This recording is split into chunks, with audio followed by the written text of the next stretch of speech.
Assalamualaikum warahmatullahi wabarakatuh. Perkenalkan, nama saya Fikriansyah Ferdinand M. Kaputra dengan NIM 2007 10101198. Saya mahasiswa mata kuliah Hukum Pidana Internasional kelas B dengan dosen pengampu Ibu Dina Salis Wildana SHI LLM. Di sini saya akan menjelaskan mengenai asas-asas hukum pidana internasional.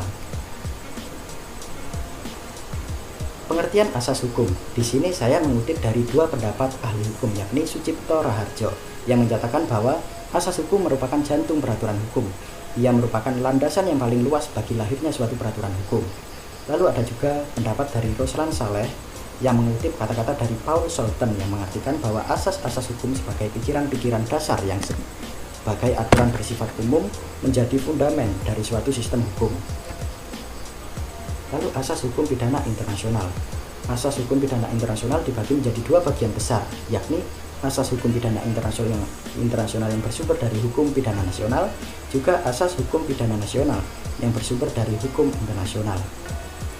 Mengapa demikian? Karena pada dasarnya hukum pidana internasional itu sendiri bersumber dari dua bidang hukum, yakni hukum internasional yang berkaitan dengan masalah-masalah pidana, juga hukum pidana nasional yang memiliki lingkup atau cakupan internasional.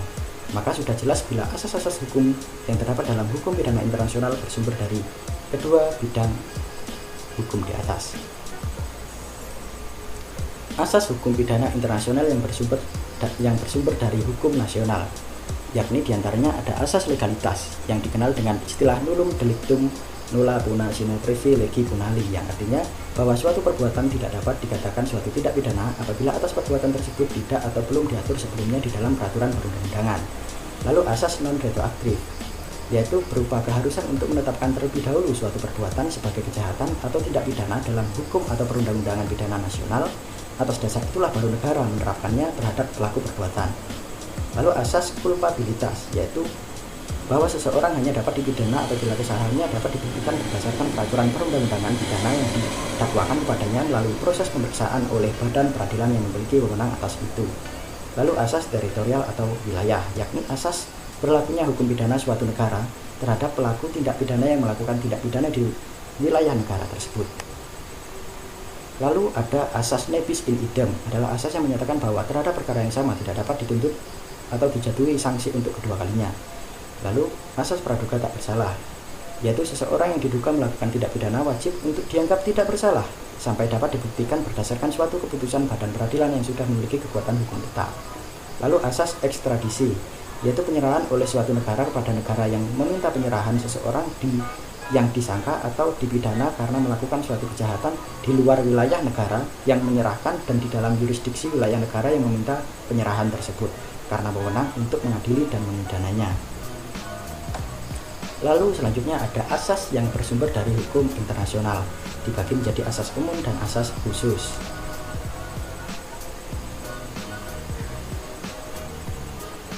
Asas hukum dalam hukum internasional, maksudnya asas hukum umum dalam hukum internasional.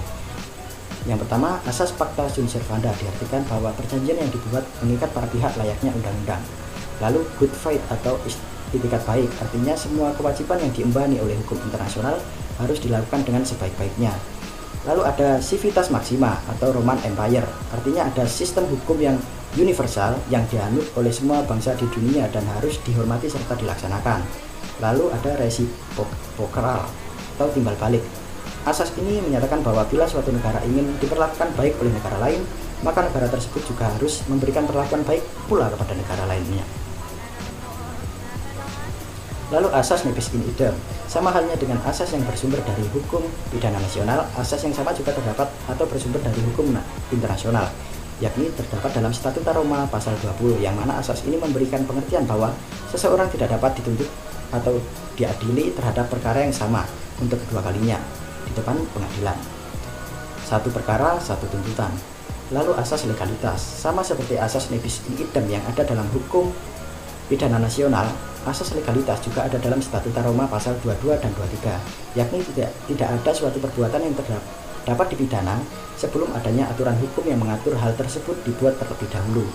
Lalu asas non-retroaktif merupakan asas yang juga ada di dalam hukum internasional, yakni terdapat dalam Statuta Roma pasal 24, diartikan sebagai tidak seorang pun bertanggung jawab secara pidana atas perbuatan yang dilakukan sebelum adanya peraturan yang mengaturnya terlebih dahulu. Juga bila ada perubahan atas peraturan yang sedang diterapkan pada suatu kasus, maka berlaku ketentuan paling menguntungkan bagi terduga pelaku tindak pidana. Lalu asas khusus dalam hukum internasional. Ada aut der aut Brunner, merupakan asas yang dikemukakan oleh Hugo de Groot yang memiliki arti bahwa pelaku kejahatan internasional diadili menurut hukum di tempat ia melakukan kejahatan. Lalu ada aut der aut judiciaire, merupakan asas yang dikemukakan oleh Sheriff Basioni yang menyatakan bahwa setiap negara berkewajiban menuntut dan mengadili pelaku kejahatan internasional serta berkewajiban melakukan kerjasama dengan negara lain dalam rangka menahan, menuntut, dan mengadili pelaku kejahatan internasional. Lalu ada asas par in parem Hibit imperium yang menyatakan bahwa kepala negara tidak dapat dihukum dengan menggunakan hukum negara lain.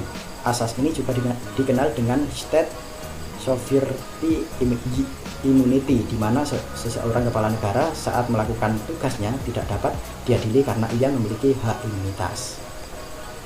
Lalu hubungan asas hukum pidana internasional dengan asas hukum pidana nasional.